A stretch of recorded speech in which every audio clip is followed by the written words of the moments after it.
Hello students, so next chapter start करेंगे हम reproductive health. अब according to world health organisation यानी कि WHO, रिप्रोडक्टिव हेल्थ का मतलब क्या है? Total wellbeing in all aspect of reproduction with physically, emotionally और बिहेवियरली और सोशल एस्पेक्ट। अगर हमारे ये सब के सब ठीक होंगे, उसी के अकॉर्डिंग हम क्या होंगे? Reproductive healthy. तो रिप्रोडक्टिव हेल्दी का मतलब क्या होता है कि हम प्रॉपर गैमेट प्रोड्यूस कर रहे हैं, ठीक है, प्रॉपर एनवायरनमेंट मिल रहा है फर्टिलाइजेशन और इम्प्लांटेशन के लिए, ठीक है, और प्रॉपर डेवलपमेंट हो रहा है किस स्टेज पे? गेस्टेशन पीरियड पे। अब रिप्रोडक्टिव हेल्थ और प्रॉब्लम और स्ट्रेटजीज क्या क्या है? इंडिया क्या करता है? इनिशिएट करता है एक reproductive health programme, family planning 1951, जिसपे क्या था? Wider reproductive related area in operation under the reproduction and child health care.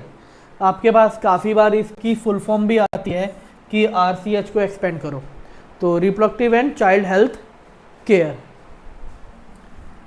Such programme deal the following: give awareness about the reproductive related aspect for creating a reproductive healthy society, educate करते हैं people को about the birth control, care of pregnant mother, postnatal care of mother and child, importance of the breastfeeding, equal opportunity for the male and female child। क्योंकि देखो काफ़ी सारी जगह क्या किया जाता है, सबसे पहले बर्थ कंट्रोल ही नहीं है, ठीक है। अब बर्थ कंट्रोल यानी कि फैमिली आपकी किस तरह की है, कितना आपके पास फाइनेंशियली सपोर्ट है, उसके अकॉर्डिंग काफ़ी इंपॉर्टेंट है। दूसरा, care of pregnant mother, obvious सी बात है भाई, प्रेगनेंसी के टाइम पे फीमेल के अंदर काफ़ी हार्मोनल चेंज आते हैं, तो काफ़ी सब कुछ इम्पॉर्टेंट है चेक करने के लिए। Postnatal care of mother and foetus दोनों बहुत इंपॉर्टेंट है। ब्रेस्ट फीडिंग 6 महीने तक सिर्फ और सिर्फ मदर का मिल्क पिलाना ही सबसे ज़्यादा ज़रूरी होता है, ठीक है। फिर इक्वल अपॉर्चुनिटी, काफ़ी सारी इंडिया के अंदर काफ़ी सारी स्टेट में क्या होता था? फीमेल फीटिसाइड होता था। भाई लड़कियों की क्या ज़रूरत है सिर्फ लड़कों के चक्कर में?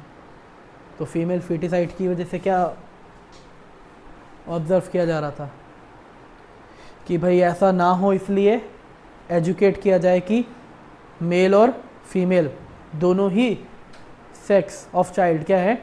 इम्पॉर्टेंट है। Awareness of problem due to the population explosion. आज हम देख ही सकते हैं इंडिया में पॉपुलेशन एक्सप्लोजन इतना ज़्यादा है और क्या क्या कंसिक्वेंस हम झेल रहे हैं। Social evil like sex abuse and the sex related crime. Sex abuse का मतलब सिर्फ और सिर्फ ये नहीं होता कि रिप्रोडक्टिव ट्रैक्ट पे कॉइटस से रिगार्डिंगली ही बात नहीं कर रहे। सेक्स रिलेटेड अब्यूज में क्या आता है कि बैड टच, गुड टच। अब कभी भी अगर आप लोग ऑब्जर्व करो, इवन मीडिया में भी जब ये ऐसे सारे काफ़ी सारे केसेस आते हैं, है ना, हमेशा जो करने वाला होता है सेक्स अब्यूज़, वो होता कौन है? कोई ना कोई फैमिली रिलेटेड पर्सन, ठीक है, वही सबसे ज़्यादा गलत काम करते हैं। और बच्चा जो भी गर्ल चाइल्ड होगी, है ना, उसे तो पता होता नहीं है कि बैड टच, गुड टच क्या है, और उसी से रिलेटेड और उसी प्रॉब्लम से रिलेटेड भाई सेक्स अब्यूज़ इंडिया में इतना ज़्यादा होता है। क्यों? क्योंकि मोस्टली पीपल क्या नहीं करते भाई, आगे ये बात करेंगे तो हमारे परिवार वालों की इज्जत का क्या होगा, हमारी खुद की ही बेइज्जती है, इस वजह से नहीं करते, ठीक है। और सबसे इम्पोर्टेंट जो इन सारी चीज़ों से ऊपर ही है, भरोसा ही नहीं करना अपने बच्चे पे, तो भरोसा ही नहीं है। ये झूठ बोल रहा है, ये गलत बोल रहा है। रिश्तेदारों पे पहले भरोसा करना है, रिश्तेदार सही हो सकते हैं, और इसी वजह से सबसे ज़्यादा सेक्स अब्यूज़ क्राइम होते हैं। अगर आप कभी भी ये रिपोर्ट्स निकाल के पढ़ो तो आपको पता चलेगा कि 80% केसेस जो होते हैं वो रिश्तेदार ही होते हैं। ठीक है, नॉर्मल अगर स्ट्रेंजर्स में विक्टिम केस में देखा जाए, है ना, तो वहाँ पर तो सिर्फ और सिर्फ ये होता है ना कि जो सेक्स अब्यूज़ हुआ होगा स्ट्रेंजर्स की वजह से वो एक ही बार ही हुआ होगा। यहाँ पर वो बच्चा कितने सालों से ये सब कुछ झेल रहा होता है और कितने टाइम से ये सब कुछ झेल रहा होता है। तो इसीलिए ये अवेयरनेस फैलाना बहुत इम्पॉर्टेंट है। और आज के टाइम पे अभी भी इस टाइम पे भी हम 2024 में हैं और अभी भी लोग सेक्स एजुकेशन के रिगार्डिंगली बात ही नहीं करना चाहते। ये सोच के अरे गंदी गंदी बातें हैं, है ना। हम प्रमोट कर रहे हैं कि भाई लड़की पढ़ाओ लड़की बढ़ाओ, और पीछे ये काम चल रहा है। सॉरी गलत हो गया, लड़की पढ़ाओ लड़की बचाओ, है ना। लेकिन फिर भी अभी भी पीछे ये जब ये इन बातों के रिगार्डिंगली कभी भी कम्युनिकेट करना होता है तो हर कोई शाय है कि ये गंदी गंदी बातें ये नहीं करते ये ऐसे। अरे लेकिन अगर उसमें गलत क्या है सही क्या है, सबसे पहले टीचर तो पेरेंट्स ही होते हैं। वही नहीं अगर एक्सप्लेन करेंगे, वही नहीं समझाएंगे, तो बच्चों को पता कैसे चलेगा।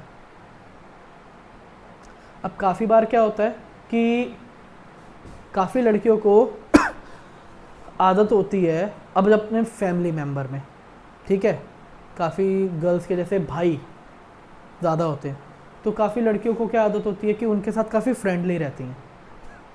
अब भाई क्यों? क्योंकि भाइयों के साथ ऐसे रही तो इसलिए वो नेचर वैसे ही रहेगा।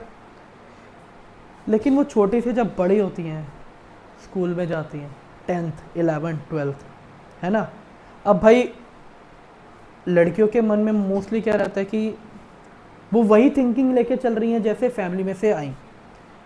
लेकिन दूसरा लड़का क्या सोच के बैठेगा जब वो वही स्कूल में या कॉलेज में है ना। सिर्फ और सिर्फ लड़कियों को एजुकेट नहीं करा, जब लड़कों को भी एजुकेट करना उतना ही ज़्यादा ज़रूरी है। क्यों भाई, तुम ये जो कर रहे हो कि ये सही नहीं है, उन्हें रोकना। और सबसे ज़्यादा बड़ी गलती उनके पेरेंट्स की होती है। जब तक वो उन्हें एजुकेट नहीं करेंगे तो वो तो ये गलत काम करेंगे ही ना। अब उसी वजह से काफ़ी सारे केसेस में क्या देखा जाता है, लड़की की तरफ से ऐसा कोई इंटेंशन नहीं होता, लेकिन लड़के के मन में कुछ अलग ही खाली पुलाव बन जाता है, और उस पुलाव का नुकसान झेलना किसको पड़ता है? उस बेचारी लड़की को। और इसी वजह से इंडिया के अंदर काफ़ी टाइम पहले एसिड केस होते थे कि तूने मेरे प्यार को ठुकराया कैसे, ले एसिड। क्या सेंस है इन लोगों का, क्या सेंस है इन लोगों का। मतलब ये दिमाग है ही नहीं इनके अंदर, है ना।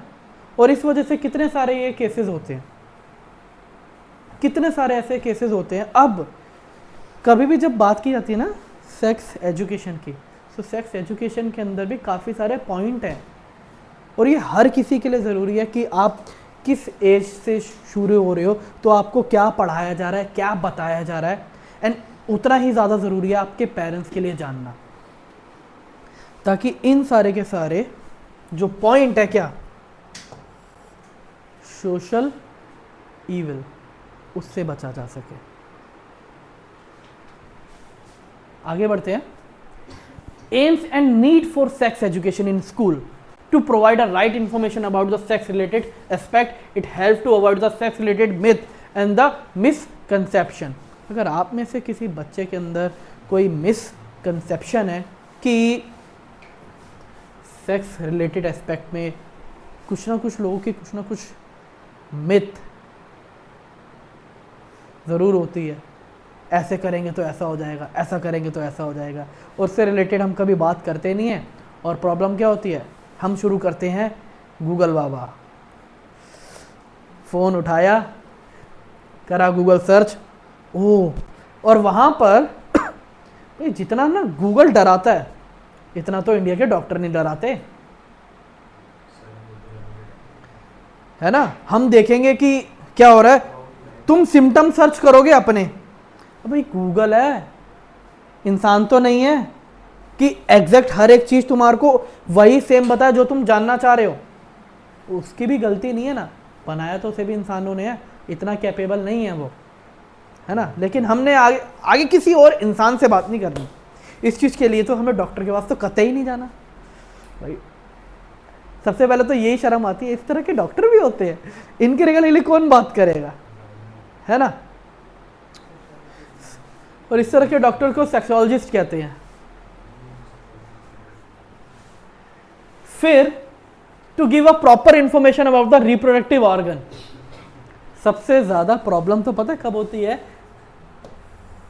बच्चों को जब उनकी प्यूबर्टी बिगिन होती है,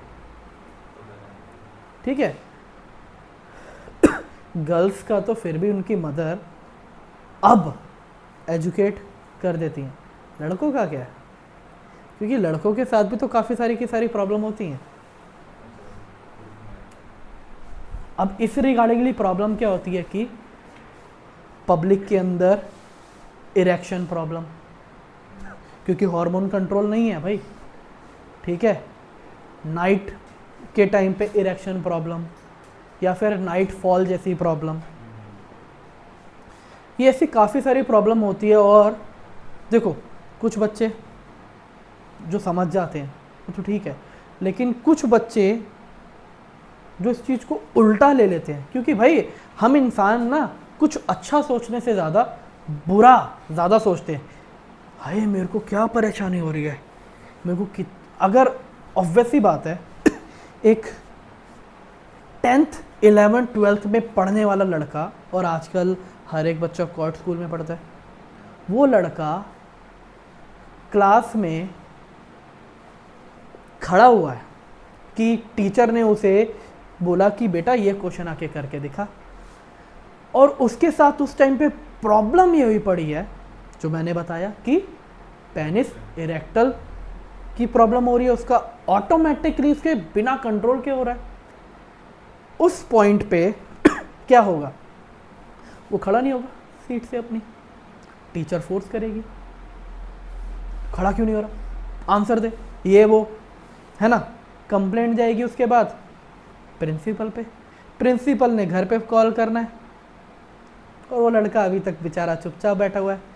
यहाँ से प्रिंसिपल से डांट पड़ रही है, टीचर से डांट पड़ रही है, फिर आ गए पेरेंट्स, वहाँ पे भी दिक्कत नहीं बतानी है, वहाँ पे डांट पड़ रही है। प्रॉब्लम रिलेटेड क्या थी, रिप्रोडक्टिव ऑर्गन की, वो पहुँच गई मेंटली। और ये स्ट्रेस कभी कभार इतना ज़्यादा हो जाता है, इतना ज़्यादा हो जाता है कि अगर आप लोग कभी ध्यान से देखो तो काफ़ी सारे ऐसे में सुसाइडल केस भी आते हैं। अब इस केस में जैसे मैंने आपको बताया, लड़कियों की हेल्प करने के लिए तो फिर भी है, लेकिन लड़के इस चीज़ पे बात पर करना ही नहीं पसंद करते, शर्म आती है उनको भी। भाई गलत तुम लोग नहीं हो, तुम्हें बात करनी पड़ेगी अगर कोई ना कोई प्रॉब्लम है। चीज़ें हमारे पास सब अवेलेबल है, लेकिन हमने रिसोर्स का यूज़ नहीं करना। और इसमें कुछ भी आप लोगों के साथ गलत नहीं होने वाला, लेकिन अगर आप बात नहीं करोगे तो ज़रूर गलत हो सकता है, तो करना बहुत ज़रूरी है। फिर एडोलसेंस एंड रिलेटेड चेंज, जैसे मैंने बताया रिप्रोडक्टिव और एडोलसेंस जैसे चेंजेस जो भी आ रहे हैं। Safe and hygiene sexual practice,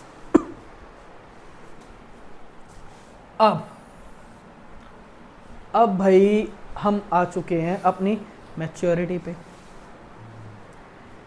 एक भाई अच्छी खासी लाइफ अटेंड कर रखी है, तो आज कल के टाइम पे सबसे ज़्यादा इम्पोर्टेंट पता है क्या है, सेक्सुअली प्रैक्टिस पे प्रॉपर हाइजीन। काफ़ी सारे केसेस में क्या ऑब्जर्व किया है कि मेल जो है, ठीक है, वो प्रोटेक्शन यूज़ नहीं करना चाह रहा, तो उस वजह से क्या होता है कि वो फोर्स करता है फीमेल को to take pill, contraceptive pill. ठीक है, तो भाई कॉन्ट्रासेप्टिव पिल ले लियो, प्रॉब्लम नहीं होगी, वो भी इंटरकोर्स करने से पहले। अब उन्होंने वो कॉन्ट्रासेप्टिव पिल तो ले ली, उसकी बॉडी में क्या हार्मोनल चेंज आएंगे, क्या होंगे, इसके रिगार्डिंग तो कभी बात ही नहीं करी ना। हम तो खुद ही डॉक्टर हैं अपने, हम इस रिगार्डिंग क्या बात करेंगे। दूसरा, ह्यूमन सीमन क्या कंटेन करता है? Fructose, citric acid, calcium. पता है ये तीनों की तीनों चीज़ें ऐसी हैं जो कहती हैं बैक्टीरिया आजा तेरे पास ढेर सारा खाना हमने दे दिया, खा ले। अब ये इंजेक्ट किस पे कर रहे हैं? फीमेल वेजाइना पे। और उस वजह से मोस्ट ऑफ द केसेस में देखा जाता है कि फीमेल सफ़र करती है intra uterine infection, bacterial infection. अगर मेल को इन्फेक्शन नहीं है, लेकिन उसके सीमन की वजह से वो इन्फेक्शन हो सकता है, क्योंकि उसके कंटेंट फ्रक्टोज, सिट्रिक एसिड, वो तो बोल रहा है बैक्टीरिया को इतना सारा न्यूट्रिशन दे रहा है जिसपे बैक्टीरिया ग्रो होगा। अब उसी केस पे जब फीमेल ऑलरेडी क्या है, इन्फेक्टेड है, अगर दोबारा वही कपल इंटरकोर्स करता है तो भाई मेल फीमेल को इंटर यूट्राइन इन्फेक्शन हुआ ना, क्या वो ट्रांसफ़र नहीं हो सकता मेल को? और इससे ही डिजीज़ ट्रांसफ़र होती हैं, और यही डिजीज़ हमारी क्या कहलाती हैं? Sexually transmitted disease. और वो लोग जिनके मल्टीपल सेक्स पार्टनर होते हैं, उनमें सबसे ज़्यादा केसेस देखे जाते हैं एसटीडी के। ठीक है, और इसके अलावा यही प्रॉब्लम है, आप लोगों को पता है यूएसए के अंदर एड्स सबसे ज़्यादा है, सबसे ज़्यादा जो पेशेंट है वो यूएसए में ही हैं। रीज़न, पहला मल्टीपल सेक्स पार्टनर, दूसरा होमोसेक्सुअलिटी। भाई वहाँ पे होमोसेक्सुअल बहुत ज़्यादा है।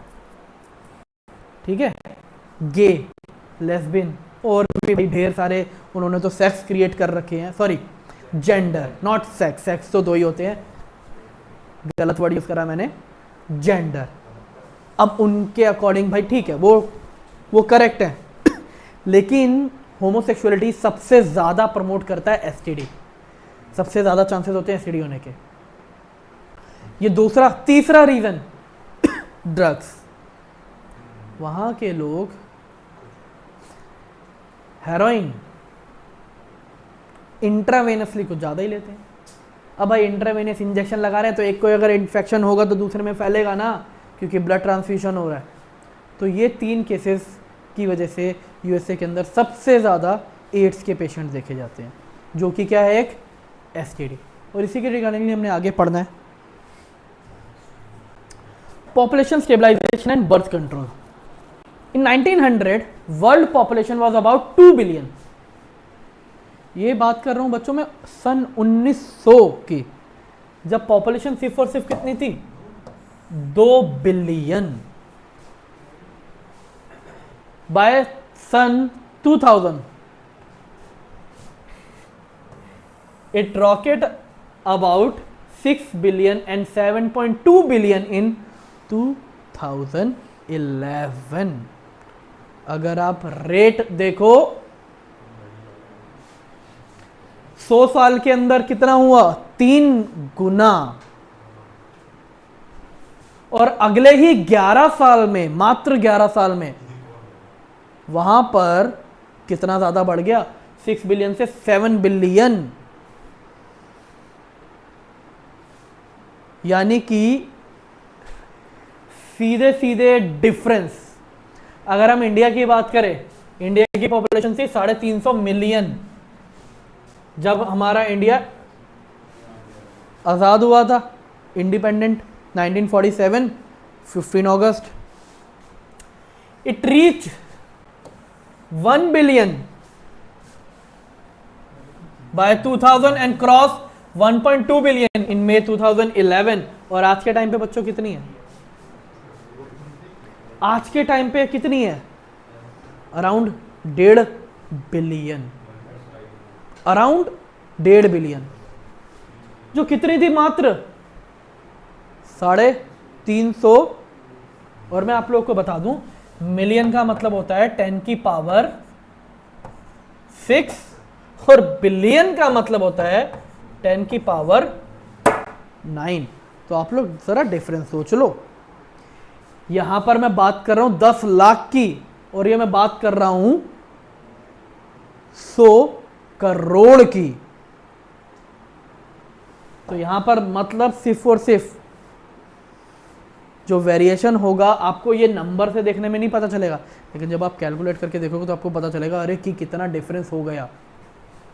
ये डबल से कहीं कहीं ज्यादा नंबर इंक्रीज हुआ है।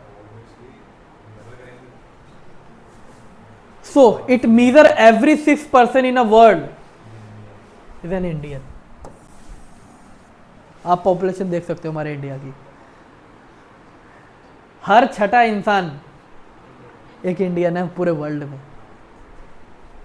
According to 2011 our population growth rate less than 2%, a rate at which our population could increase rapidly. तो सबसे ज़्यादा 2011, मतलब जितनी ज़्यादा टेक्नोलॉजी आती रही उतना ज़्यादा इंसान के अंदर, इंडियन स्पेशली, पॉपुलेशन बढ़ने का प्रोसीजर बढ़ता गया। अब हम लेकिन इसका कंसिक्वेंस नहीं समझते, है ना। अभी भी अगर किसी लोग को, अगर आप लोग सोशल मीडिया पे आजकल ये तो काफ़ी सारी चीज़ें, एक एक्चुअल में रील में क्या बताया गया, एक लड़का है, ठीक है, होगी उसकी उम्र अराउंड 27-28 साल का था, 30 साल का होगा। उससे पूछा आपके कितने बच्चे हैं? वो कह रहा है मेरे हैं 7 बच्चे और अभी बीवी मेरी प्रेग्नेंट है। तो उससे पूछा गया कि आपको प्रॉब्लम नहीं होती? और तुम्हें कौन सी प्रॉब्लम? बच्चे मेरे पालना मैंने, मुझे देखना, कोई प्रॉब्लम नहीं होती। अच्छा खासा चल रहा है घर हमारा, खेल रहे कूद रहे बच्चे हमारे।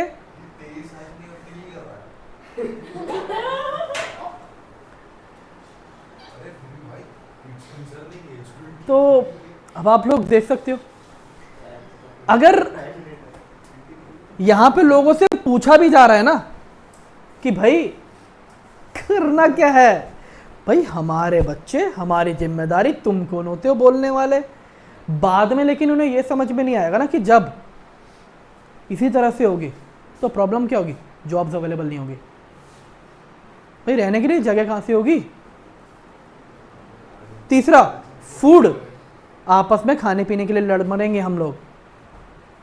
अब बताओ कि अभी तो ये लग रहा है कि तुम्हें कौन सी दिक्कत, बाद में तुम्हारे बच्चे आपस में ही लड़ रहे होंगे, ये तो सोचते ही नहीं है। और वो तो अभी भी होता है, जमीन जायदाद के लिए अभी भी भाई बहन, बहन बहन कैसे लड़ जाते हैं। तो सोचो 7-8 बच्चे होंगे और टीम बन गई पूरी क्रिकेट की, तो क्या होगा।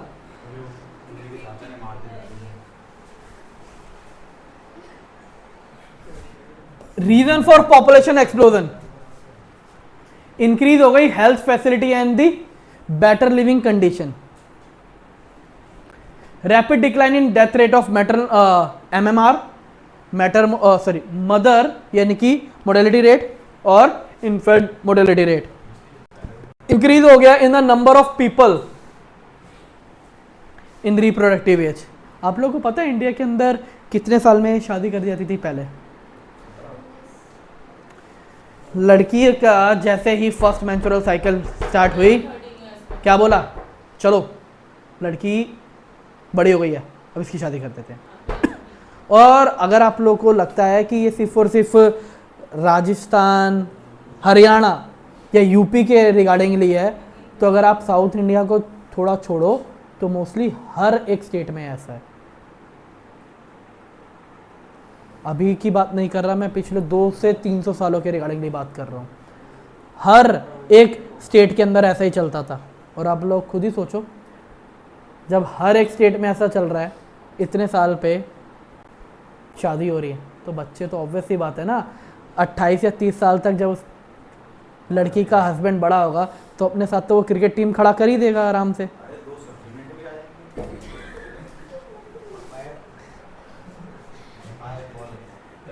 Impact of population explosion, scarcity of basic requirement, food, shelter and clothing, already मैंने मेंशन करा। कंट्रोल, भाई सबसे पहले मोटिवेट किया जाए कि smaller family by using the contraceptive method. लेकिन अभी भी बताऊं, काफ़ी सारे कम्युनिटीज़ में कॉन्ट्रासेप्टिव को यूज़ करना एक बुरा इफेक्ट माना जाता है, कि काफ़ी सारी कम्युनिटीज़ में ऐसे बोला जाता है कि भाई ये हमारे धर्म के खिलाफ है। नहीं नहीं नहीं, ऐसा कुछ है नहीं, ये बस उन लोगों की थिंकिंग है। और ये कुछ लोगों की थिंकिंग क्या करते हैं, वो दूसरे लोगों पे थोपते हैं, और इसी वजह से वो चीज़ें बिगड़ती जाती हैं। अवेयर करते हैं पीपल अबाउट द स्लोगन हम दो हमारे दो, है ना। May couple have adopted a one child norm. पहले तो क्या था कि हम दो हमारे दो, अब तो कहते हैं भैया एक ही हो जाए तो वही अच्छा है। फिर statutory rising of marriageable age of female, भाई फीमेल और मेल की एक एज मेंटेन होनी चाहिए, 18 साल फीमेल के लिए और 21 साल मेल के लिए। और अभी भी ये वही है, विदाउट एनी चेंजेस हुए थे जिसमें दोनों की 21-21 हो गई थी। लेकिन फीमेल के लिए 21 एज होना ठीक नहीं है, बताता हूँ उसका भी एक रीज़न है, बायोलॉजिकल रीज़न है। जैसे जैसे फीमेल की एज बढ़ती जाती है,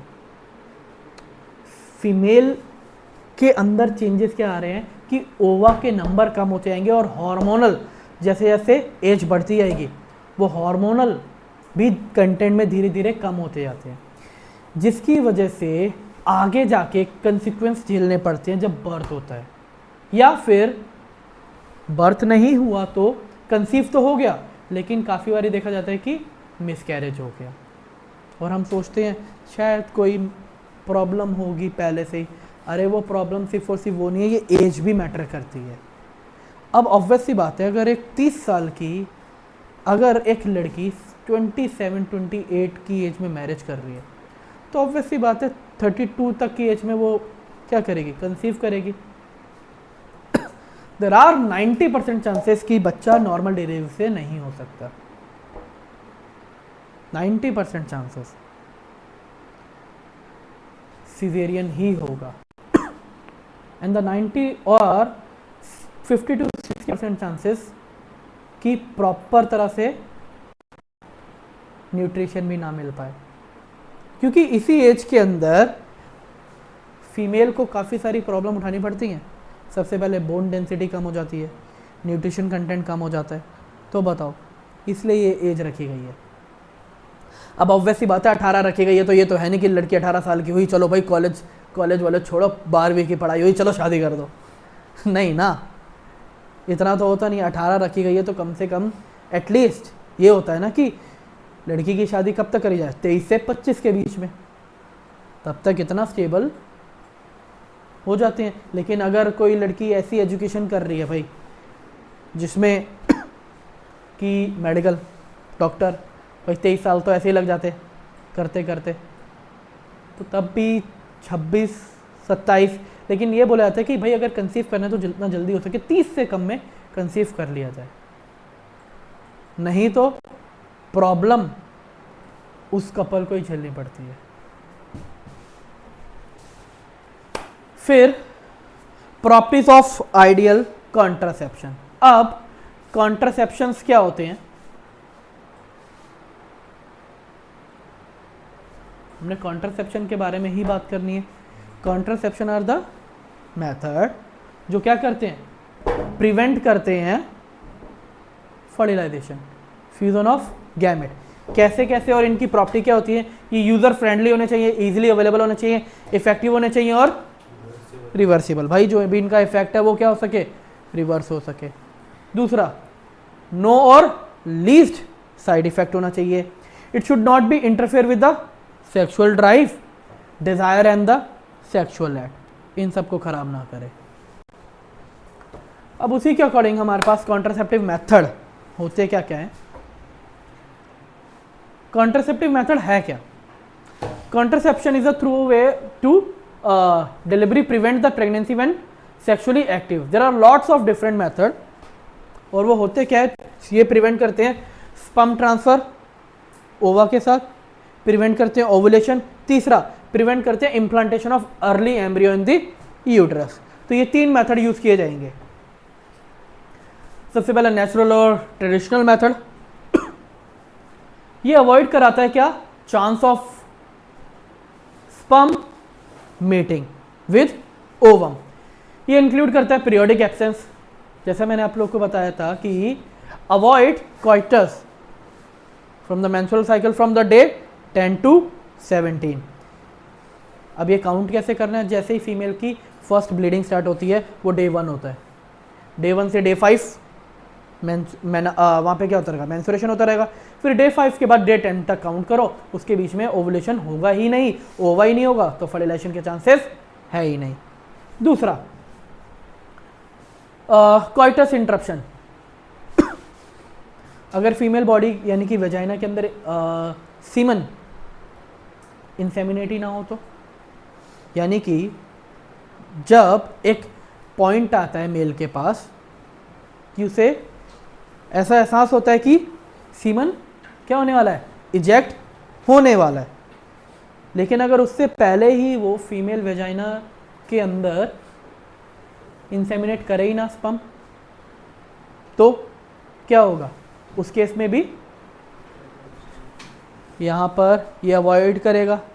तीसरा, लैक्टेशनल एमनोरिया, ये पीरियड होता है 6 महीने तक। फीमेल जब ब्रेस्ट फीडिंग के टाइम पर होती है तो उसके अंदर क्या होता है, मेंस्ट्रुअल साइकिल आती ही नहीं है, क्योंकि भाई 6 महीने तक तो बच्चे को दूध पिलाना है, और उस 6 महीने तक जब बच्चे को दूध पिलाना है तो ओवा तो बनेगा ही नहीं, क्योंकि कॉर्पस ल्यूटेम तो मेंटेन करके रखना है, प्रोजेस्टेरोन तो चाहिए। प्रोजेस्टेरोन आएगा तभी के कितने क्या आएगा, प्रोलैक्टिन आएगा, तो उसे मेंटेन करने के लिए लैक्टेशनल एमनोरिया होता है। सो ये लेस साइड इफेक्ट है, लेकिन फेलियर के चांसेस सबसे ज़्यादा है। रीज़न बताता हूँ। कॉइटस इंटरप्शन की बात कर रहे हैं, जब हम कॉइटस इंटरप्शन की बात कर रहे हैं तो यहाँ पर हम क्या ऑब्जर्व करते हैं बच्चों कि जैसे क्या पॉइंट हुआ, मेल का काफ़ी बार ऑब्जर्व किया जाता है, जो स्पर्म होता है वो ऑलरेडी सेमाइनल वेसिकल में ऑलरेडी आ चुका है, उसे वो जितना मर्जी कंट्रोल कर ले, लेकिन वो तो उसके कंट्रोल में ही नहीं है, तो वो कब फीमेल बॉडी के अंदर ट्रांसफर हो गया वो पता भी नहीं चलता। तो उस केस में काफ़ी बार इस केस को क्या देखा जाता है, फेलियर। लैक्टेशनल एमनोरिया, ज़रूरी नहीं है कि हर एक फीमेल की 6 महीने तक ही ये साइकिल चले, काफ़ी बार ऑब्जर्व किया जाता है 2-3 महीने के अंदर ही हो जाता है, यानी कि मेंस्ट्रुएशन साइकिल स्टार्ट हो जाती है, और तभी तो आजकल फीमेल के कहते हैं 6 महीने तक ब्रेस्ट फीडिंग ही नहीं करवा पाती। That's a reason. Periodic absence सबसे ज़्यादा काम का यही एक मेथड है, क्योंकि इसी के अंदर हमें क्या देखा जाता है, कोई भी, क्योंकि यहाँ पर तो 100% कन्फर्मेशन है भाई, ओवा कहाँ से आए, ओवा तो इसी डे में आएगा। अगर उससे पहले 5 दिन में कुछ कर रहे हैं या 17 दिन के बाद कुछ कर रहे हैं तो ओवा है ही नहीं। बाकी ये दोनों थोड़े से, सबसे ज़्यादा रिस्की यही है, coitus interruption. So next method, next क्या होते हैं, बैरियर होते हैं, जिसमें बैरियर में क्या आते हैं, प्रिवेंट करते हैं physical meeting of sperm and ovum, जिसमें सबसे पहले क्या आते हैं, कॉन्डम्स, हिंदी में इन्हें क्या बोला जाता है, निरोध। ये बने होते हैं रबर और लेटेक्स के। कॉन्डम्स फॉर मेल कवर करते हैं पेनिस को, कॉन्डम्स फॉर फीमेल कवर करते हैं वेजाइना और सर्विक्स को। Condoms are used just before the coitus. They prevent the entry of semen into female reproductive tract. Condoms जो होते हैं जनरली ये। इसके बाद फीमेल्स में सिर्फ और सिर्फ कॉन्डम्स नहीं यूज होते, और भी चीजें यूज होती हैं। वो क्या है, देखो सबसे पहले पॉइंट समझते हैं। ये प्रोटेक्ट क्या कर रहे हैं, प्रोटेक्ट कर रहे हैं user from the STD and AIDS. सबसे इंपॉर्टेंट लाइन आपको क्या याद रखनी है, सिर्फ और सिर्फ यही है जो एसटीडी और एड्स से बचाते हैं। Easily available and disposable, it can be self inserted and thereby give privacy to user. Second, female के लिए क्या यूज होता है, डायफ्राम, सर्विकल कप्स और वॉल्स। आप ये देख रहे हो, ये स्ट्रक्चर क्या है, डायफ्राम, ठीक है। सेकेंड क्या होता है, सर्विकल कैप्स। सर्विकल कैप्स की आपको फोटो ज़्यादा अच्छी नज़र नहीं आ रही होगी,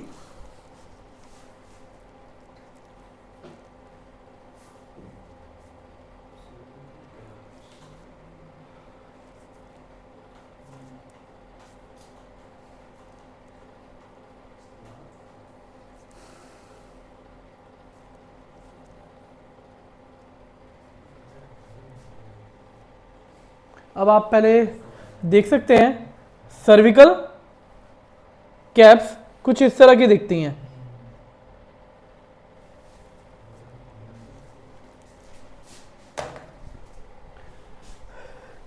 सर्विकल कैप्स को बेसिकली इंसर्ट कैसे किया जाता है, ये फीमेल का वेजाइना है, ठीक है।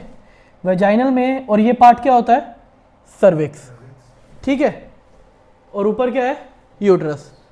तो ये कैप जो है वो बिल्कुल सर्विक्स पे इंसर्ट की जाती है।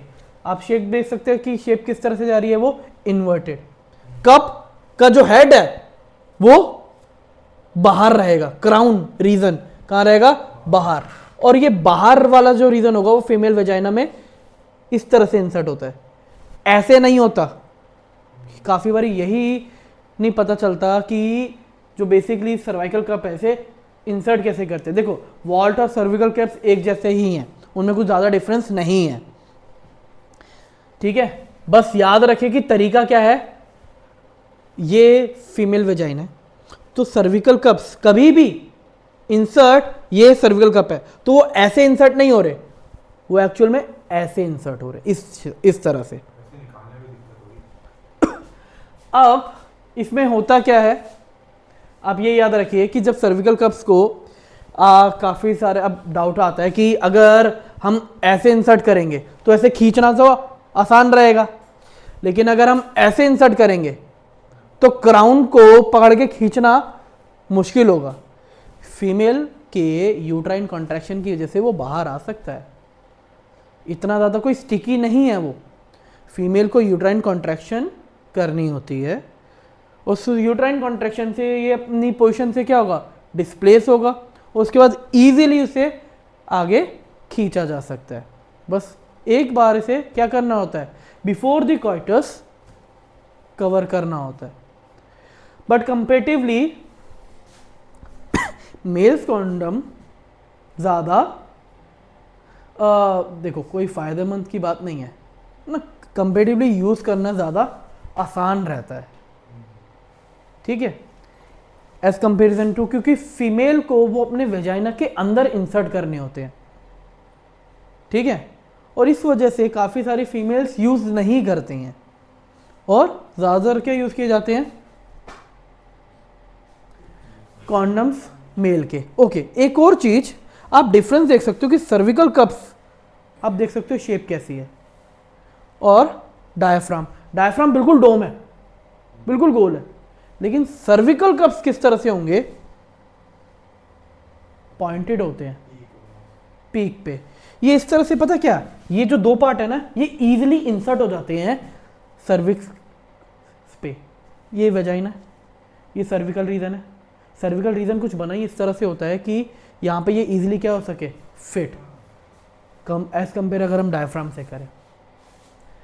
नेक्स्ट अगर हम बात करें, ये बने किसके होते हैं, रबर के बने होते हैं, ठीक है। ये भी क्या कर रहे हैं, ब्लॉक कर रहे हैं सर्विक्स को, जिससे स्पर्म की एंट्री नहीं हो पाएगी। इसके अलावा और क्या क्या चीज़ें यूज होती है, स्पर्मिसाइडल क्रीम। फीमेल क्या करती हैं कि कॉइटस करने से पहले अपने वेजाइना पे क्या लगा लेती हैं, स्पर्मिसाइडल क्रीम लगा लेती हैं। इन केस अगर स्पर्म एंटर करते हैं तो स्पर्मिसाइडल क्रीम, स्पर्मिसाइडल का मतलब ही क्या है, जो क्रीम स्पर्म को किल कर दे। Jellies and form are use along with this barrier to increase the contraceptive efficiency. कुछ जेलीज होती हैं, कुछ फॉर्म्स होते हैं। फॉर्म्स आपको पता ही होगा, झाग जैसे सब्सटेंस, ठीक है। जेलीज भी होती हैं, जेली लाइक सब्सटेंस। तो ये जस्ट आर केमिकल जो क्या करेंगे, स्पर्म को किल करेंगे। नेक्स्ट अब हमारे पास क्या आता है, इंट्रा यूट्राइन डिवाइस। जब हम इंट्रा यूट्राइन डिवाइस के बारे में बात करते हैं तो ये क्या करते हैं, ये इंसर्ट करते हैं डॉक्टर या फिर नर्सेस। अच्छा, इसे फीमेल खुद इंसर्ट नहीं कर सकती बच्चों, कि क्या करा कि इसे लिया और अपने आप इंसर्ट कर दिया, नहीं, ये ऐसे काम नहीं करता।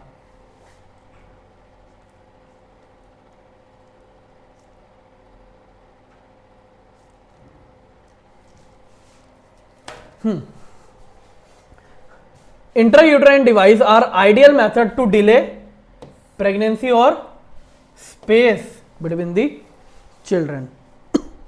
अब अगर मैं आप लोगों से पूछूं कि लाइक अनिकेत, आप बेटा कितने सिबलिंग्स हो? दो। कितने साल का गैप है आप दोनों से? दोनों 3 साल का। Madhav? 2 sibling 5 year gaps. Taksh? 2 sibling 2 years का gap. Abhishek? 2 sibling 10 year gap. Salman? Akshat? 2 sibling 7 year का गैप। अब देखो मेरी बात सुनो, हरसिमरन आप बेटा कितने सिबलिंग्स? हरसिमरन आप कितने सिबलिंग्स हो बेटा? 3। और कितने कितने ईयर्स का गैप है? सर जब नाम है मेरे में 1 ईयर का और मेरे ब्रदर और मेरे में 7 ईयर्स का। ओके बेटा, ठीक। अब एक बात बताओ, ये गैप रखना इंपॉर्टेंट क्यों है? मैं आप लोगों से क्यों पूछ रहा हूं? कुछ रीजन है। आप जितने भी सिबलिंग्स हैं, जितना ज़्यादा पता है गैप रहता है ना, उतना ज़्यादा बेटर हेल्थ कंडीशन रहती है कि बच्चा हेल्दी रहेगा, कोई ज़्यादा परेशानी प्रॉब्लम नहीं होगी। और ये भाई मैं बायोलॉजी पढ़ा रहा हूँ जिसमें सबसे ज़्यादा एक्सेप्शन होते हैं, यानी ह्यूमन बॉडी में सबसे ज़्यादा एक्सेप्शन होते हैं। तो इसका मतलब ये नहीं है कि अगर मैं कुछ बोल रहा हूँ और तुम लोग ये सोचो कि ऐसा तो नहीं हुआ सर, तो गलत बता रहे। इट्स डिपेंड कि पर्सन टू पर्सन ये चीज़ें बहुत वेरी करेंगी। जैसे फॉर एग्जांपल अगर मैं आपको बोलूँ, एक कपल है, वो कपल की शादी हुई, शादी में 1 साल बाद उनका पहला बच्चा हुआ, ठीक है। पहले बच्चे का जब बर्थ हुआ, हमने 6 महीने पढ़ा था क्या होता है, लैक्टेशनल एमनोरिया। लेकिन मैंने आप लोगों को बोला था ये तो किताबों में लिखा हुआ है, एग्जैक्ट नहीं हो सकता क्योंकि भाई हमारी न्यूट्रिशन डाइट हमारी डिपेंड करती है ना। अब फीमेल भाई वैसे डाइट ही ना ले तो वही, वो तो बेटा कभी कभार तो ये होता है कि 1 महीने के अंदर ही हो जाता है, 1 महीने के बाद दोबारा पीरियड शुरू। पॉइंट क्या है, क्योंकि डाइट मैटर कर रही है वहां पर, ठीक है। अब इस तरह के केस में क्या हुआ, ऑलरेडी लैक्टेशनल एमनोरिया वाला काम वर्क किया ही नहीं, उन्हें लगा सेफ पीरियड होगा, 6 महीने बाद एक और बच्चा।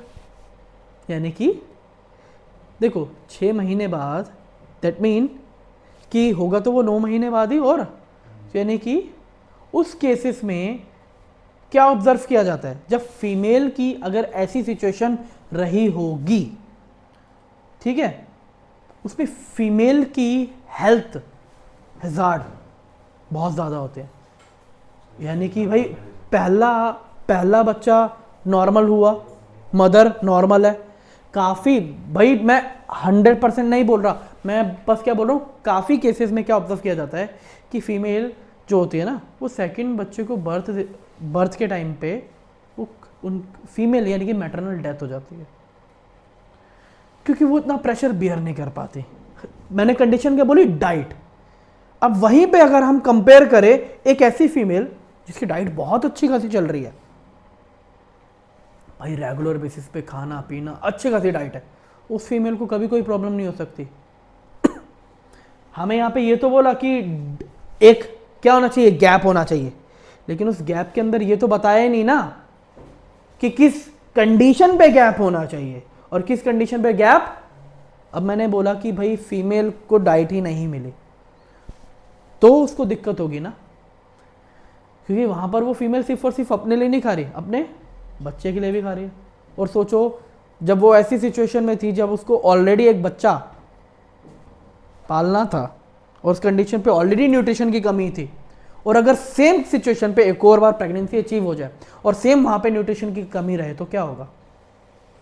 तो दिक्कत तो होगी ना। लेकिन वहीं पे अगर सोचो इसे उल्टा कर दो, न्यूट्रिशन अच्छा खासा है, तो क्या फीमेल को कोई कंसिक्वेंस झेलने पड़ेंगे? नहीं।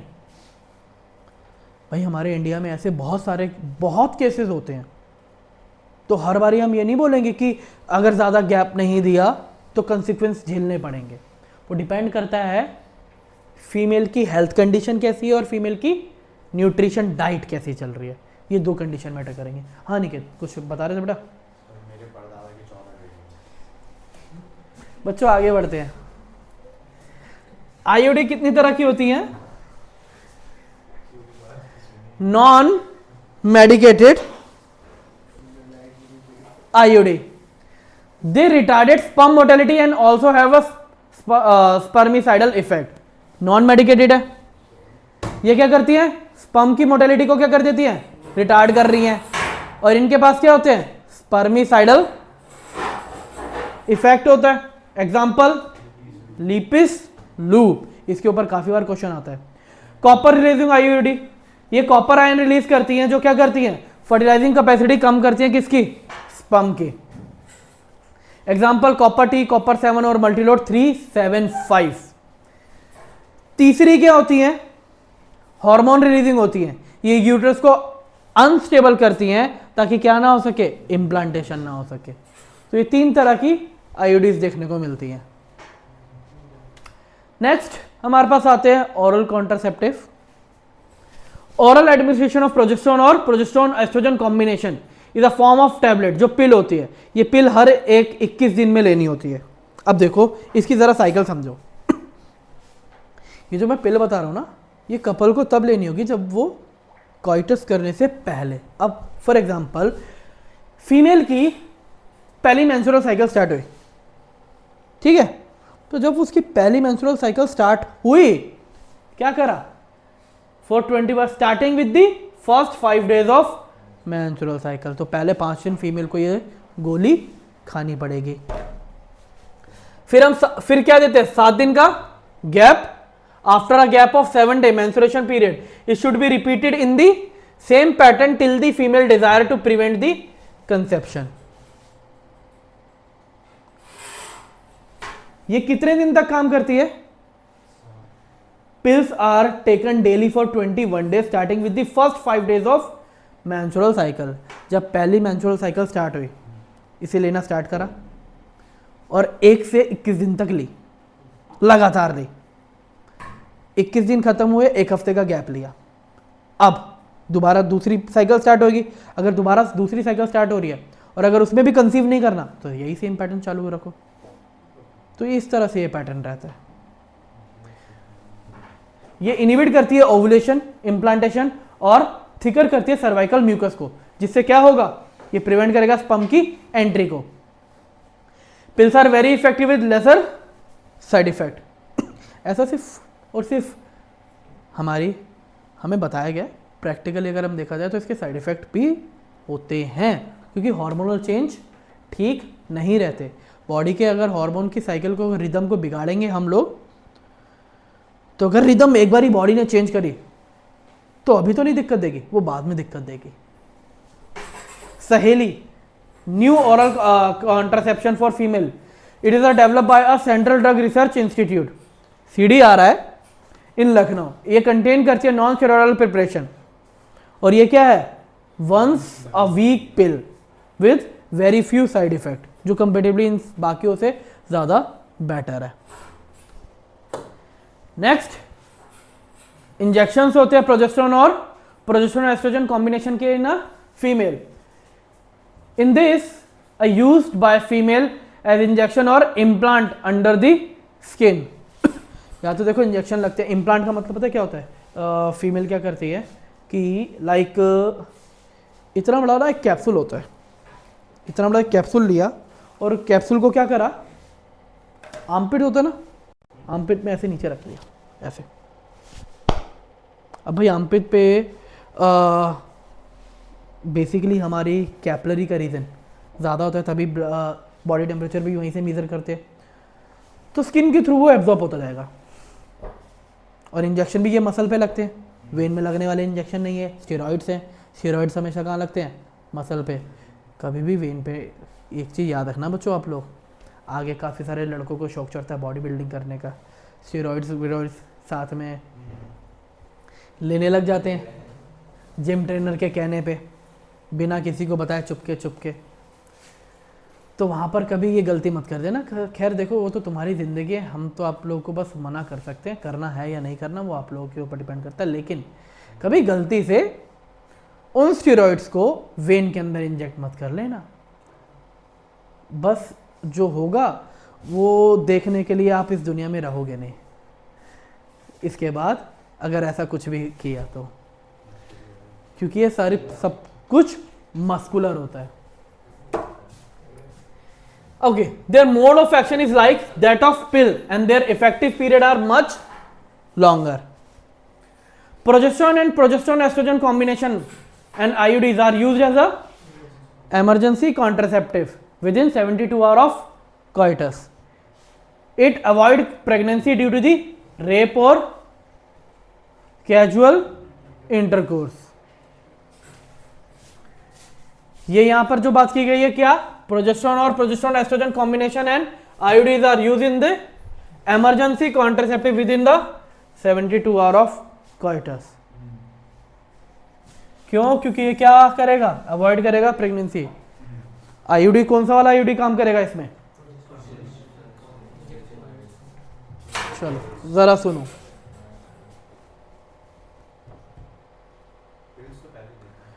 हार्मोन एंड रिलीजिंग आईयूडी काम करेगा क्योंकि वो इम्प्लांटेशन रोकता है। क्योंकि अगर फर्टिलाइजेशन हो चुका होगा तो कैसे रोकेंगे? दूसरा, पिल्स की बात की गई थी, सहेली। सहेली काम करेगी यहाँ पे? नहीं, काम नहीं कर पाएगी। तो कौन सी पिल काम करती है? आई पिल, 72 आवर पिल। याद रखना यहाँ पर ये पिल, जो पिल की मैं बात कर रहा हूँ, तो पिल कौन सी काम करती है? आई पिल। सर्जिकल मेथड क्या होते हैं? सर्जिकल मेथड परमानेंट मेथड होता है जिसके अंदर क्या है? It's very effective but reversibility ना के बराबर है, रिवर्सिबिलिटी नहीं हो सकती इसकी। अगर एक बार हो गया तो हो गया। हिंदी में मेल्स के लिए से यूज किया जाता है एक नाम नसबंदी में, मेल के वास डिफरेंस और फीमेल के फेलोपियन ट्यूब, इनको कट कर दिया जाता है। अब इससे स्पर्म की एंट्री बंद, खत्म फीमेल में, और मेल में से तो स्पर्म ही नहीं रिलीज हो सकते, पॉसिबल ही नहीं है। Okay, side effect of anti natural contraceptive: nausea, abdominal pain, breakthrough bleeding, irregular menstruation bleeding और ब्रेस्ट कैंसर। ये सब कुछ क्या है? एंटी नेचुरल कॉन्ट्रासेप्टिव के साइड इफेक्ट्स। नेक्स्ट है हमारे पास टॉपिक क्या? Medical termination of pregnancy. अब जब हम मेडिकल टर्मिनेशन ऑफ प्रेगनेंसी के बारे में बात कर रहे हैं, इसके लिए एक वर्ड यूज किया जाता है, अबॉर्शन। क्या होता है ये?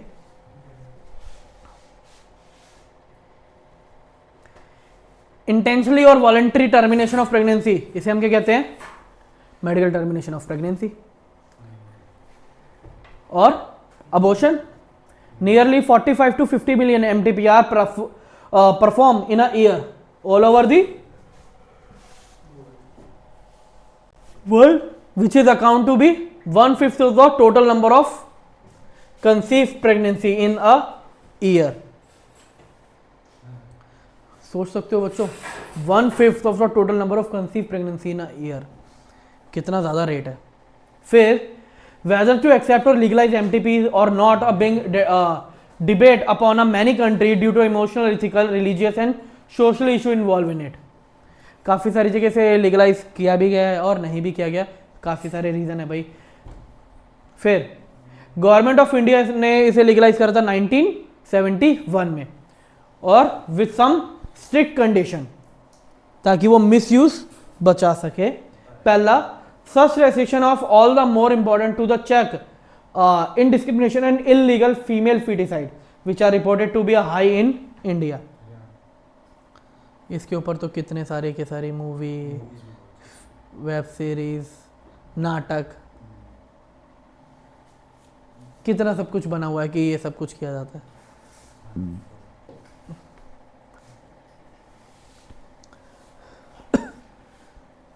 Why MTP? ज़रूरत क्यों है? Obviously, the answer to get rid the unwanted pregnancy, either due to the casual unprotected intercourse or failure of the contraceptive use during the coitus or in the rape cases। So ये सिर्फ और सिर्फ applicable किसके लिए? Married couple के लिए India में। भाई अनमैरिड के लिए तो काफ़ी सारी लीगलाइज थिंग्स होती हैं, और इवन ज़रूरी नहीं है कि मैरिड कपल के लिए नहीं, भाई उनको भी रीज़न जानना होता है क्यों करवाना है, क्या ज़रूरत है, बहुत सब कुछ। ऐसे ही नहीं है कि उठ के गए हॉस्पिटल गए, ये है अबॉर्शन कराना है, हाँ हाँ आइए, ऐसे नहीं होता। काफ़ी सारी लीगल थिंग होती हैं, जब वो अप्रूव होती हैं उसके अकॉर्डिंग ही डॉक्टर क्या कर सकते हैं, परफॉर्म कर सकते हैं। इलीगली इंडिया में तो देखो होता ही है, लेकिन उस इलीगल करने पे अबॉर्शन के टाइम पे अगर अबॉर्शन ठीक तरह से ना किया जाए तो पता मैटरनल डेथ के रेट बहुत ज़्यादा हाई होते हैं। अब अगर इलीगली अगर कभी भी करवाएंगे तो कभी भी हॉस्पिटल में तो होने वाला है नहीं। पता है लोग कहाँ करते हैं, या तो वैन में, एम्बुलेंस यानी कि चलती फिरती वो भी, ताकि पता ना चले कि ऐसा काम हो रहा है, या फिर छोटे छोटे मोटे क्लिनिक में, क्योंकि बड़े हॉस्पिटल में अगर ऐसे करते हुए पकड़े गए तो डॉक्टर के तो क्या कहते हैं, जेल जाना पड़ेगा ही पड़ेगा, लेकिन साथ साथ जो हॉस्पिटल होगा उस पर भी सील लग सकती है। नहीं सॉरी, काफ़ी सारे ऐसे केसेस देखे जाते हैं ना कि भाई हॉस्पिटल तो ठीक है लेकिन डॉक्टर इसके अंदर ऐसे कारनामे कर रहे हैं। तो इन सारी की सारी चीज़ों के अंदर पूरा का पूरा जो लाइसेंस होता है ना हॉस्पिटल और डॉक्टर का, दोनों का कैंसिल हो जाता है।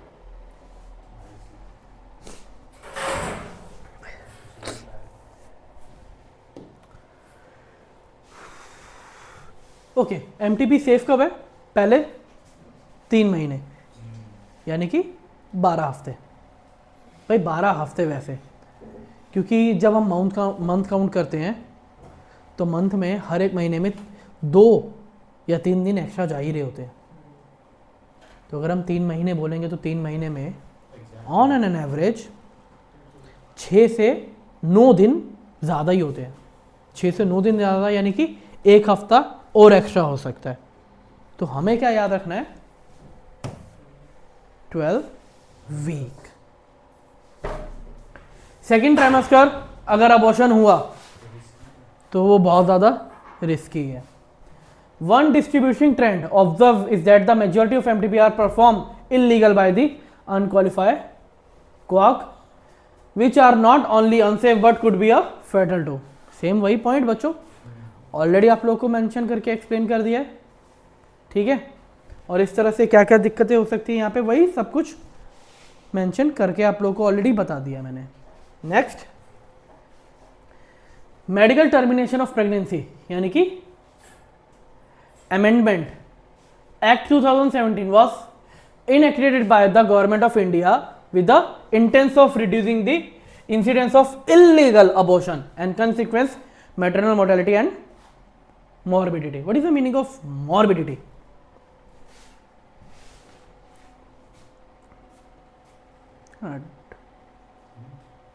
Morbidity. What is the meaning of BDT।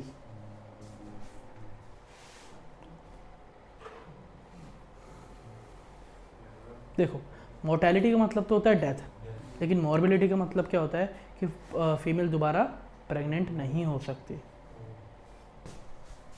According to this act pregnancy में be terminate on a certain consideration, कि पहले 12 हफ्तों में अंदर ही हो, उससे ज़्यादा हो तो अब पॉसिबल नहीं है।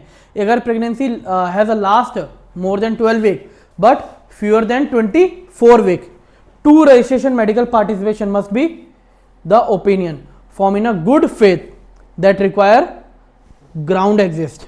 The ground of such termination of pregnancy are कि क्या होनी चाहिए, the continuation of the pregnancy would be involve a risk of the life of the pregnant woman or grave injury to physical और mental health. दूसरा,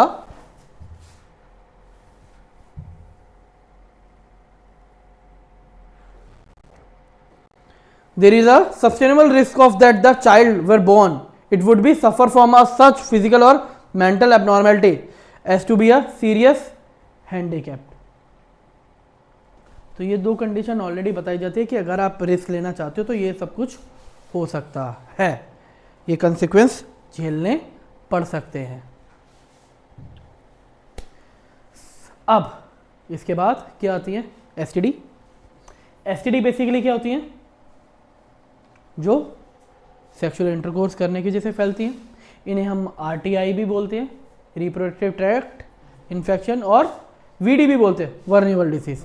but what is the difference between a STD and RTI? All the STD are not RTI but all RTI are STD. ये question आ सकता है। देखो, all STD are not RTI, क्या सारे के सारे एसटीडी रिप्रोडक्टिव ट्रैक को इन्फेक्ट करती हैं? हेपेटाइटिस तो नहीं करता, वो तो लीवर को करता है। एड्स भी नहीं करता, किसको करता है? लिम्फोसाइट्स को करता है। कौन सी लिम्फोसाइट? टे लिम्फोसाइट्स। फिर अमीबा भी तो नहीं करता, वो तो इंटेस्टाइन को सॉरी क्या कर रहा है, कॉस्टिव ऑर्गन उसका क्या है? इंटेस्टाइन। आप में से कितने बच्चों को ये अगर पता है कि अमीबा भी एसटीडी, अमीबा से भी जो डिजीज होती है अमीबोबाइसिस, वो भी एक एसटीडी है? तो अच्छी बात है, लेकिन नहीं पता तो नई चीज सीखो कि अमीबोबाइसिस भी एक एसटीडी है। अब gonorrhoea, syphilis, genital herp, chlamydia, genital warts, trichomoniasis, hepatitis B, of course most of the discuss disease क्या है? एसटीडी। लेकिन सबसे ज्यादा डेंजरस कौन है? HIV AIDS. HIV leading to AIDS are some of the common ST. Some of this infection like hepatitis B and HIV can also be transmitted by a sharing injection, surgical needles, यानी कि अगर मैं simple सी भाषा में बोलूं तो blood transfusion. अगर blood exchange हुआ दो ह्यूमन का तो ये वहां पे भी ट्रांसमिटेड हो सकती है। Exception of hepatitis B, genital herpes and HIV infection and other disease are completely curable if detected early and treated properly. ध्यान से सुनना, exception of hepatitis, genital herpes और HIV, इन तीनों को अगर मैं हटा दूं तो बाकी क्योरेबल हैं, लेकिन कब? अगर अर्ली डिटेक्ट करे जाए और ट्रीटेड किया जाए अच्छी तरह से। Early symptom of most of these are minor and included itching, fluid discharge, slightly pain, swelling, etc. कौन से रीजन पे? जेनाइटल रीजन पे। इन्फेक्टेड फीमेल क्या कर सकती हैं? May be often B a symptomatic and hence may be remain undetected for a long. Female को कोई सिम्टम नजर ही नहीं आएगा, और जब तक सिम्टम आएंगे तब तक तो वो डिजीज काफी बढ़ चुकी होगी फीमेल के केस में। Absence of less significant symptom in early stages of infection and the social stigma attached to the STDI detector the infected person from the going to timely detection and properly treatment. यही तो सबसे बड़ी problem यहाँ पे रहती है कि भाई जो भी इन्फेक्टेड होता है एक तो पता नहीं चलता, और फिर दूसरा किसी से बात नहीं करना चाहता। इस वजह से ये टाइम टू टाइम बढ़ता रहता है और ट्रीटमेंट उतना ज़्यादा मुश्किल होता रहेगा।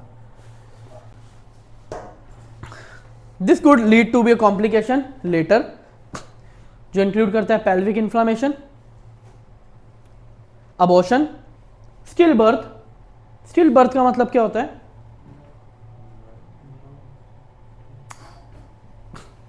बच्चा जो होगा वो क्या होगा? एबनॉर्मलिटी के साथ होगा, ठीक है। बच्चे का जो बर्थ होगा,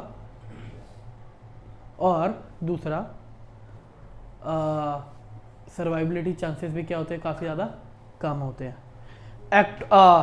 एक्टोपिक प्रेगनेंसी, फेलोपियन ट्यूब के ऊपर ही जाके इम्प्लांटेशन हो गया। इनफर्टिलिटी, और इवन कैंसर भी हो सकता है, सर्विक कैंसर बहुत कॉमन है।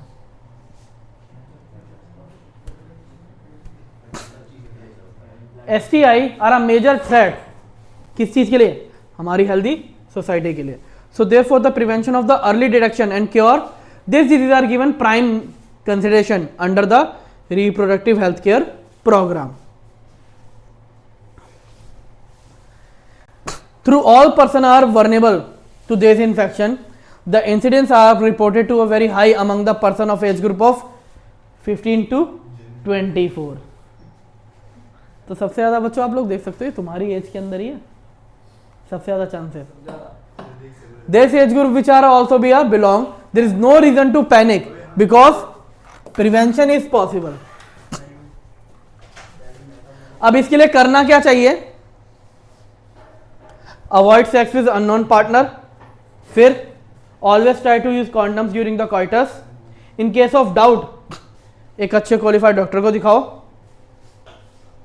ठीक है। और अगर कोई कॉम्प्लिकेशन आता है, कुछ भी आता है, तो उसका ट्रीटमेंट करवाओ। नेक्स्ट, इनफर्टिलिटी का मतलब क्या होता है?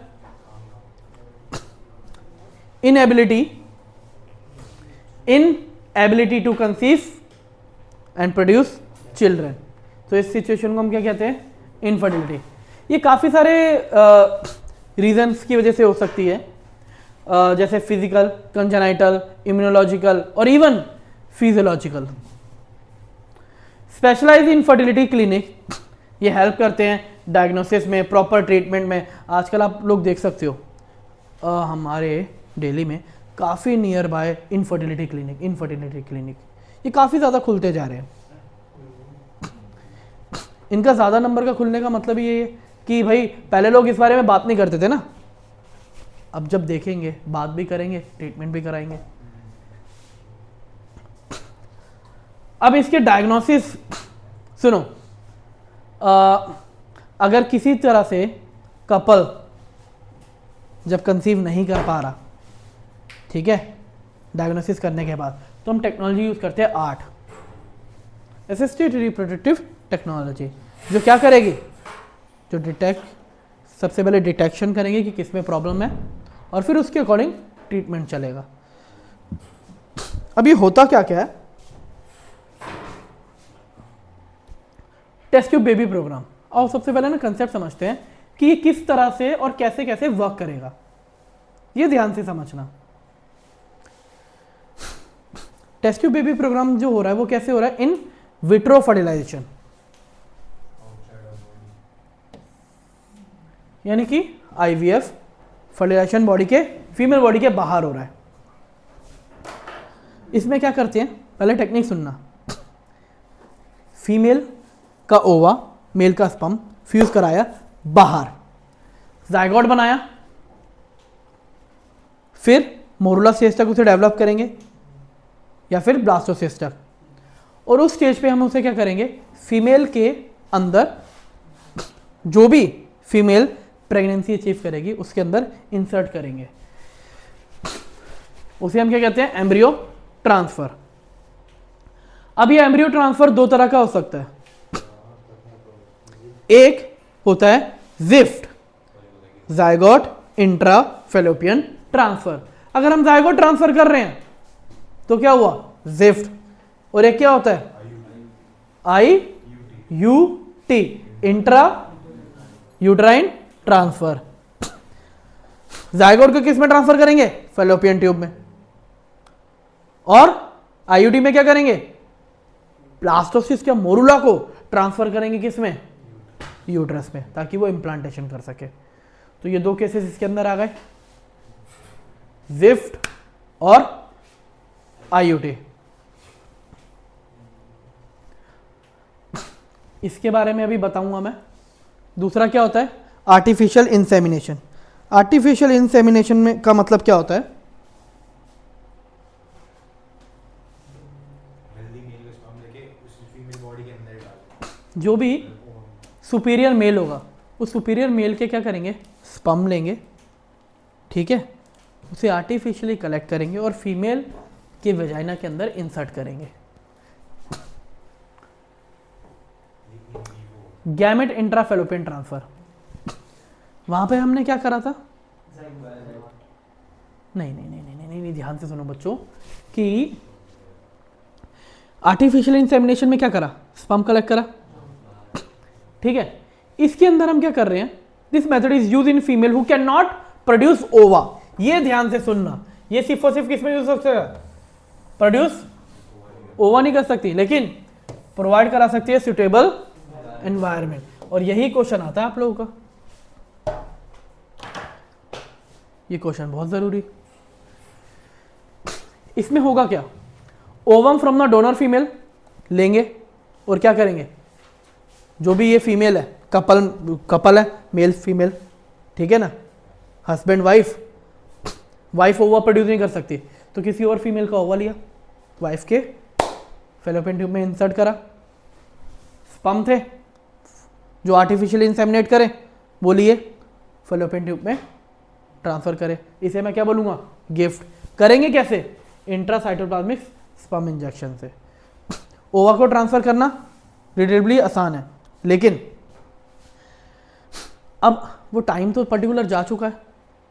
आर्टिफिशियल इंसेमिनेशन कराना, तो स्पर्म जब पकड़ा, कलेक्ट करा, तो उसे इंजेक्शन में क्या करते हैं, भरते हैं और डायरेक्ट किस में ट्रांसफर करते हैं, ओवा में। या फिर एक बात बताओ, कभी ये सोचा टेस्ट ट्यूब बेबी प्रोग्राम में जो बाहर हो रहा है, तो वही तो इंट्रासाइटोप्लाज्मिक स्पर्म इंजेक्शन के थ्रू ही तो होगा, और कैसे करेंगे। तो ये पॉइंट क्या है, मेन तो आपके पास दो ही हैं, एक इन विट्रो और एक इन, ये वाला और स्पर्म वाला, ये ओवा के अंदर डायरेक्ट स्पर्म इंजेक्ट करना है और एक फीमेल वेजाइना में स्पर्म इंजेक्ट करना है। उस केसेस में भी यूज कर सकते हैं जिसमें जब एक मेल का इजैकुलेशन स्ट्रांग नहीं होता है। अब यहाँ पे बात करते हैं कि किस कपल में क्या क्या टेक्निक यूज़ की जा सकती है। फॉर एग्जाम्पल एक कपल है, ठीक है, हस्बैंड स्पर्म ही नहीं प्रोड्यूस कर सकता, तो ऑब्वियसली बात है भाई, इसके ऊपर तो क्या बना था, फीमेल नॉर्मल है, आर्टिफिशियल इंसेमिनेशन, क्योंकि इंट्रासाइटोप्लाज्मिक स्पर्म इंजेक्शन तो यूज़ होंगे नहीं ना, वो तो यूज़ होंगे नहीं, वो तो किस में यूज़ करने के लिए बोला था, इन विट्रो के अंदर। तो क्या आया यहाँ पर, आर्टिफिशियल इंसेमिनेशन। किसी एक कोई ऐसा मेल जिसके स्पर्म इजैकुलेशन नंबर काउंट ज़्यादा अच्छा हो और मोटेलिटी रेट काफ़ी, मोटेलिटी रेट वर्ड क्या यूज़ करते हैं बच्चों, मोटिलिटी रेट, मोटेलिटी नहीं होता। वर्डिंग पे ध्यान दिया करो कि मैं भी वर्ड गलत बोल रहा हूं। मोटिलिटी रेट जिसका अच्छा होगा, उसके स्पर्म लिए और क्या करा, इंजेक्ट करा किसमें, फीमेल में, फीमेल वेजाइना में। अब दूसरा मेल, ठीक है, फीमेल कंसीव ही नहीं कर सकती, ओवा प्रोड्यूस करी लेकिन कंसीव ही नहीं कर सकती, तो उस केस पे वो फीमेल कभी भी प्रेगनेंसी अचीव ही नहीं कर सकती। उस टाइम पे उन्हें यूज़ करना होगा सैरोगेसी। अब भाई पहला का टाइम तो है नहीं कि चलो दूसरी शादी कर ली, है ना। अब जब सैरोगेसी की बात कर रहा हूँ, तो सैरोगेसी में क्या होता है, इस सैरोगेसी के रिगार्डिंगली काफ़ी सारी मूवीज़ भी बनी हुई है बच्चों। अब इस सैरोगेसी में क्या करते हैं कि कोई एक, ये सब कुछ गवर्नमेंट के अथॉरिटी के अकॉर्डिंग ही होता है, कोई एक फीमेल जिसे वो पर्टिकुलर कपल एक पर्टिकुलर अमाउंट देगा, जिसे बस ये बोलेगा कि फीमेल को याद रखो जो कपल में हस्बैंड है उसके साथ कोई कोइटस नहीं करना, सब कुछ आर्टिफिशियली हो रहा है। उस फीमेल को सिर्फ और सिर्फ क्या करना है, कंसीव करना है। उस फीमेल का ओवा निकालेंगे, बाहर निकाला, मेल का स्पर्म लिया, इंट्रासाइटोप्लाज्मिक स्पर्म इंजेक्शन के थ्रू क्या करा, फीमेल के ओवा में इंसर्ट करा। इंसर्ट करने के बाद जायगोट बन गया।